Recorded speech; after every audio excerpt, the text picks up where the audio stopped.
Hi, everybody. It's Starla, your New Tech Network coach. And I just wanted to pop in and give you a lunchtime tip. All right. So hopefully I can continue to do this. But I really wanted to just share some tips around scaffolding our learning outcomes. I mean, we have to do it almost every day as a new tech school. And the one I want to focus on is collaboration. We have five learning outcomes. We have knowledge and thinking, agency, collaboration, oral communication, and written communication. But something I know that we are doing consistently in our schools is focusing on collaboration. Our students are working in groups on their projects. So, what I want to do is give you a couple of tips on how to scaffold learning outcomes in general, but possibly focusing just using collaboration as an example. So, the first tip I want to give around scaffolding a learning outcome is tip number one: be specific and be clear. All right. So, for example, we want our babies to be in groups. We want them to collaborate. We want them to do well. And so we tell them, here, I want you to collaborate. And we give our babies this rubric. It's an awesome rubric, but it is not intended for you to give all of this to them at one time. All right. So we have to be specific and we have to be clear about our expectations for our students, whether it's for the entire project or whether it's for a specific task that we're giving them.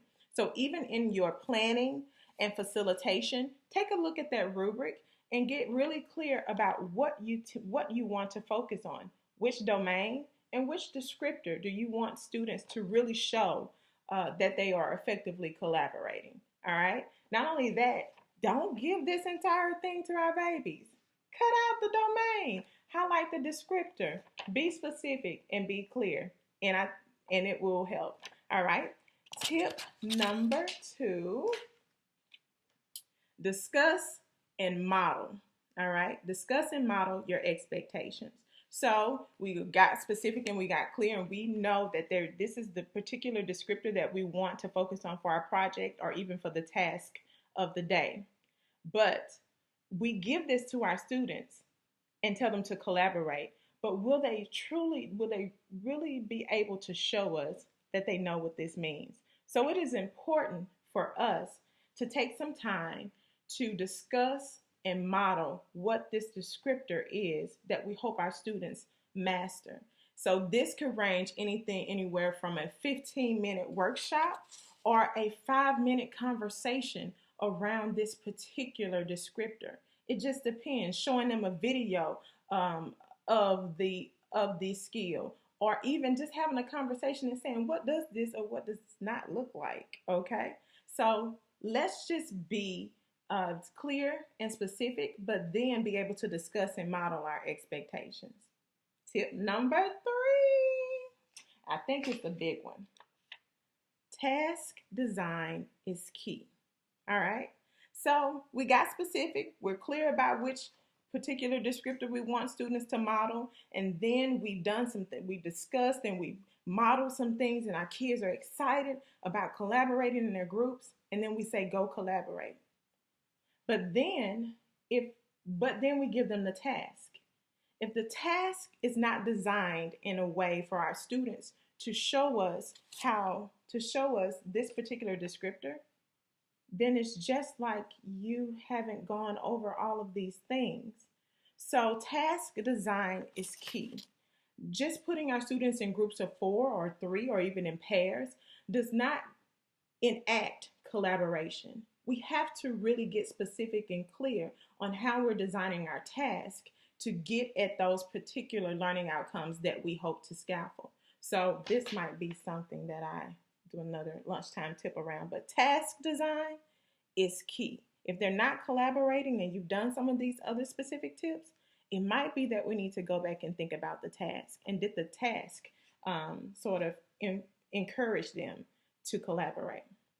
All right, tip number 4, and it's the last one: be consistent, allow time for growth, and reflect. All right, and this is not just for students. This is for you too as the facilitator.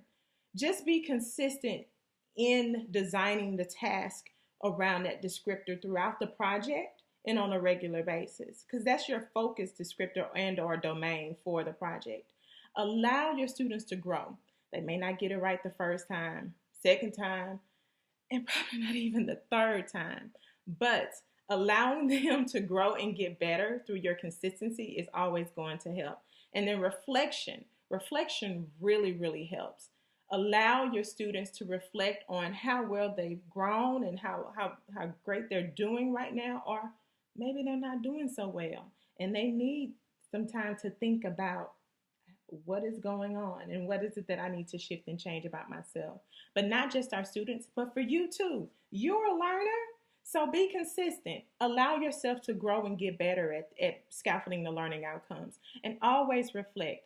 Find someone you can reflect with. All right? So, our 4 tips for today around scaffolding learning outcomes, specifically collaboration, is be clear and specific, discuss and model your expectations, task design is key, be consistent, grow, and allow time for reflection. All right? So this is the end of my lunchtime tip with Starla, your new tech coach. And if you need anything or if you try any of these strategies, please tweet me at Sweet Starla, or just send me an email at sross@newtechnetwork.org. Looking forward to hearing some of the great strategies that you're doing around scaffolding learning outcomes. And look out for a lunchtime tip around task design. That may be my next video. All right, take care. Bye.